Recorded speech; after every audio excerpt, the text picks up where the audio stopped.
Bundan 1400 yil muqaddam payg'ambarimizga xiyonatkor bir reja tuzilganini bilarmidingiz? Agar bugun ham xuddi shu narsa qilinayotgan bo'lsa-chi? Men nima haqida gapiryapman? Qora sehrdan. Sizga aytmoqchi bo'lganlarim sizga g'alati tuyulishi mumkin, lekin odamzod bu ishni qanday qilishni mana shu ikki farishtadan o'rgangan. Harut va Marut. Qur'onda ismlari zikr etilgan bu ikki farishta haqida juda qiziqarli gaplar borki, qaysi biri afsona, qaysi biri haqiqat.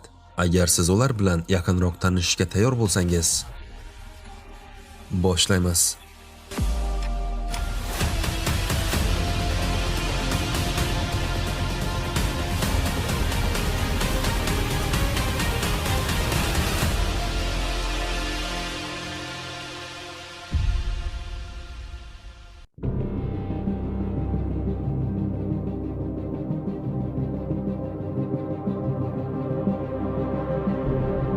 Arabiston yarim oroldan boshlab butun dunyoga ta'sir o'tkazgan payg'ambarimizni hamma asta-sekin taniy boshladi. Payg'ambarimiz Rasululloh sallallohu alayhi va sallam. Lekin payg'ambarimiz ba'zi qavmlar tomonidan qabul qilinmagan va hatto tahdid sifatida ko'rilgan bir inson edilar. Chunki uzoq vaqt davomida ziyoratchilarning yegulik va ichimlik ehtiyojlarini qondirish, Ka'bani ta'mirlash vazifasi payg'ambarimiz avlodlari bo'lmish Quraysh qabilasiga tegishli bo'lgan. Bularning hammasi bir chetga surilib, ularning orasida bir payg'ambar bor edi. Bu holatni hazm qila olmagan ba'zi bir yahudiylar payg'ambarimizni yo'q qilish uchun shaytoniy rejaga kirishdilar. O'rgangan barcha odatlarini qo'llash orqali payg'ambarimizni sehrlashga urindilar. Sehrgarlar payg'ambarimizning ongi va zehniga kira olishmadi, ya'ni fikrlariga ta'sir qila olishmadi. Faqat tanasining ba'zi bir qismini ozgina behuzur qilgan bu sehr taroq bilan soch tolalariga va bittasi erkak xurmo kurtaklari ichida qilingandi. Alloh taolo payg'ambarimizga bu sehrni kim tomonidan qanday qilingani, qayerga yashiringanligini bildirdi. Shundan so'ng payg'ambarimiz Hazrat Ali va Ambarni sehr yashiringan Zarvon qudug'iga yubordilar.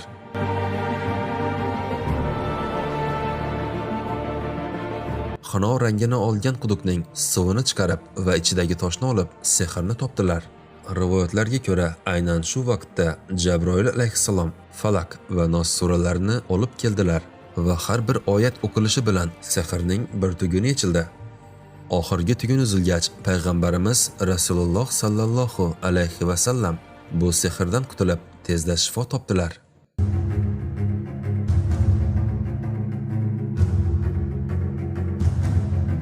Bu voqea shunday yakunlandi. Ammo insoniyat birovning hayotiga g'ayritabiiy usullar bilan aralashishni qayerdan va kimdan o'rgangan? Endi men sizni Suriyaning Damashq shahridagi g'orga, hatto mamlakat rahbarlari ham yashirincha ta'qib qilishayotgani aytilgan bir joyga olib boraman.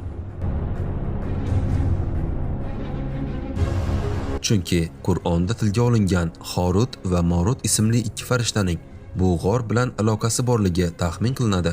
Ular haqidagi rivoyatlar va hikoyalar juda ko'p va hayratlanarliki, o'ylaymanki, noto'g'ri ma'lumotga ega bo'lmaslik uchun ular haqida aytilgan hikoyalar manbalari qanchalik ishonchli ekanligini tekshirish foydali bo'ladi. Endi esa Harut va Marut haqida eng ko'p uchragan mana shu ma'lumotlarning asosini, eng to'g'risini Alloh bilguchi deya davom etaylik.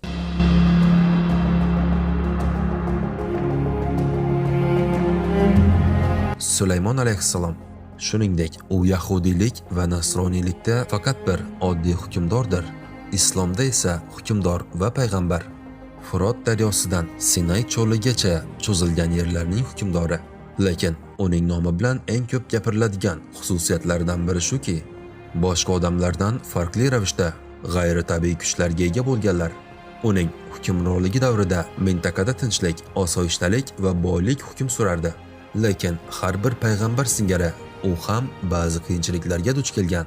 Bu qiyinchiliklardan biri shundaki, Isroilliklar bu g'ayritabiiy kuchlarni sehr orqali qo'lga kiritmoqdalar deb o'ylashgani bo'ldi. har doimgidek Sulaymon alayhissalom haqida, uning sehrgar ekanligi haqida mish-mishlar tarqaldi. Yoki hozirgi kunda ham uni Uzuklar hukmdori filmidagi sehrgar qirol sifatida ham ko'rsatishgan deb o'ylab qoldim. Har qalay rivoyatlarga ko'ra, Sulaymon alayhissalomning sehrgar ekanligi haqida mish-mishlar avj olgan bir paytda Allohning izni bilan Bobilga Horut va Morut ismli ikki farishta tushirilgandi.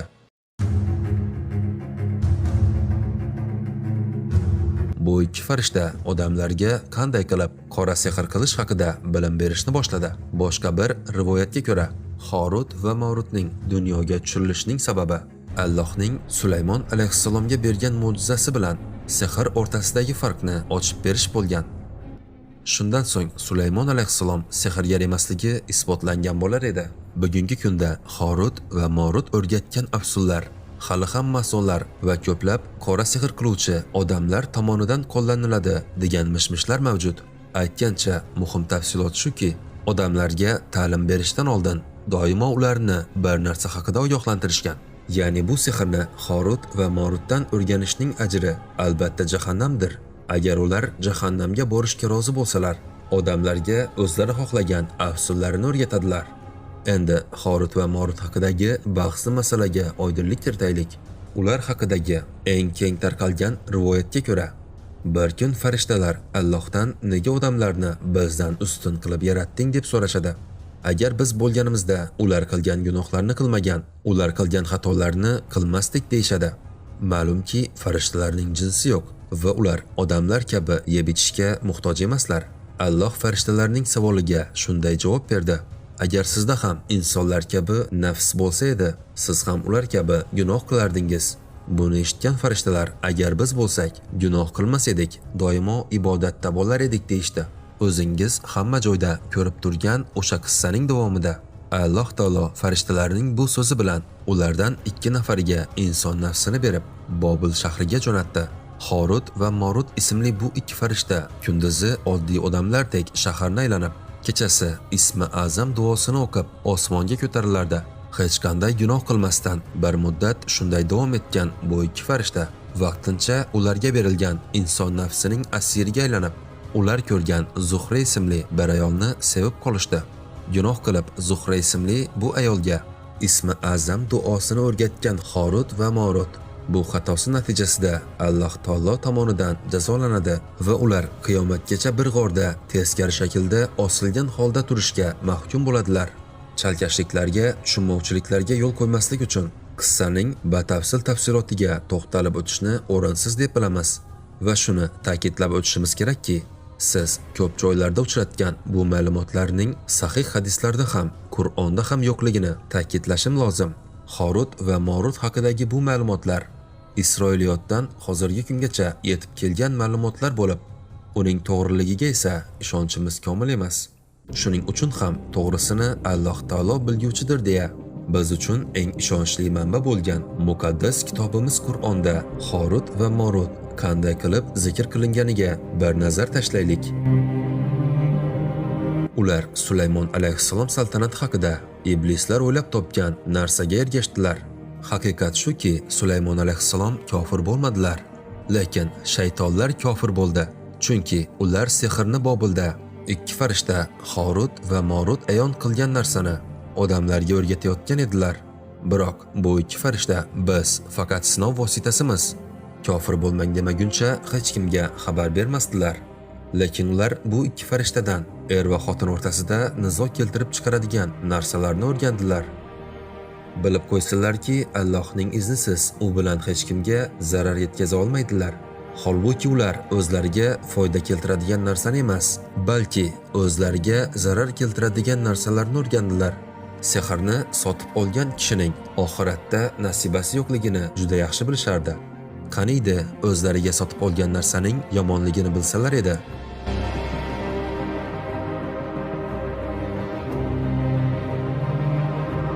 Ular haqida berilgan va aytilgan hikoyalar qanchalik to'g'ri bo'lmasin, haqiqat shuki, Qur'on bizga Horut va Morutning borligi va sehrni o'rgatgani haqida xabar beradi. Oxiri aniq jahannam ekanini bilgan bu odamlar qanday qilib bu ishni qilishga urinayotgani juda qiziq. Yana bir mishmishlar shuki, bugungi kunda ham Horut va Morutni o'zlarining yomon niyatlari uchun ta'qib qilayotganlar borligi. Xo'sh, bu odamlar ularni qanday topishadi? Horut va Morut hozir qayerda? Bu yerda esa jinlar asosiy rolni o'ynaydi. Chunki Horut va Morutga erishishning yagona yo'li sehrgarlar bo'lib, katta hajmda sehr qila oladigan ularga esa jinlar orqali erisha olamiz deb o'ylashadi. Qadimgi olimlarning fikricha, Horut va Morut Suriyaning Damashq shahridagi bir g'orda joylashgan. Turli manbalarda aytilgan hikoyalar juda dahshatli.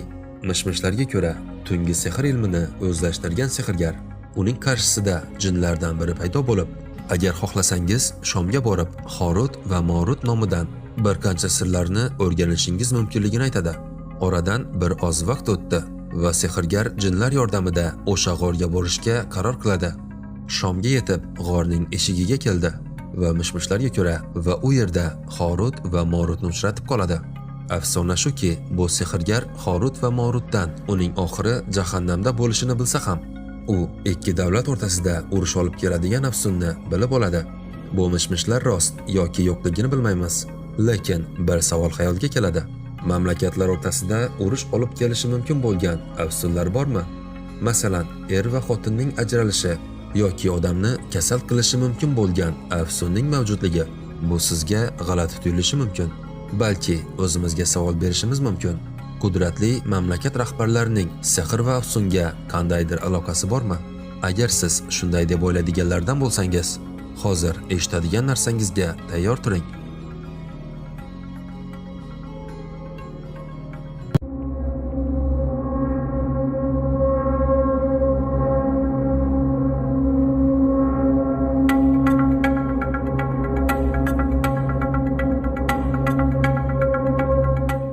Donald Trump yashagan. Trump minoralari oldida olomon yig'ildi. Ammo ular boshqa odamlardan o'ziga xos xususiyatda ajralib turardi. Bu guruh sehr ilmida rivojlangan jodugarlardan iborat edi. Ular bir necha kun oldin ijtimoiy tarmoqlarda, ya'ni Twitter va Facebookda ochgan barter bog'lovchi sehr deb nomlangan guruhlarga bo'linib, oyning yarim oydan harakatlanayotgan kechasi o'zlari bilan olib kelgan sehrli detallari bilan rejalashtirilgan joyga to'planishdi. 24-dan 25 fevralga o'tar kechasi yarim tunda to'lin oygacha bo'lgan pozitsiya xuddi ular rejalashtirganidek kollektiv sehrli oilaga qo'shilganlar. Ular o'zlari bilan olib kelgan materiallar quyidagilar edi. Trampning bitta nomaqbul surati, bir piyola suv, tosh minorasi, apelsin va sham. Qilinadigan afsunlar bir kecha bilan cheklanib qolmay, jodugarlar 24 fevral, 26 mart, 24 aprel va 23 may kunlari yarim tunda 4 ta to'lin oy davomida Trampning uyi oldida to'planib marosimni o'tkazdilar. Shuningdek, ular o'zlarining ijtimoiy tarmoqlardagi akkauntlarida bog'lama afsunining fotosuratlarini baham ko'rishdi. Bu afsun o'sha paytda ishlaganga o'xshaydi, chunki bir muncha vaqt Tramp o'z kreslosida o'tirishda davom etardi. Biroq sehrlash marosimidan ko'p o'tmay Prezident Trampning mehmonxona xonasida yong'in chiqqani e'tiborni tortdi. Bilaman, bu hikoyalarning barchasi sizga qiziq tuyuladi, lekin tashvishlanmang. Agar davlatlarning boshqa davlatlar uchun qora sehr kabi rejalari va himoya mexanizmlari bo'lsa, avvalo Alloh taolo, keyin esa hamma narsa Allohning izni bilan bo'lishini unutmagan holda videoni yakunlaymiz. Keyingi videolarda ko'rishguncha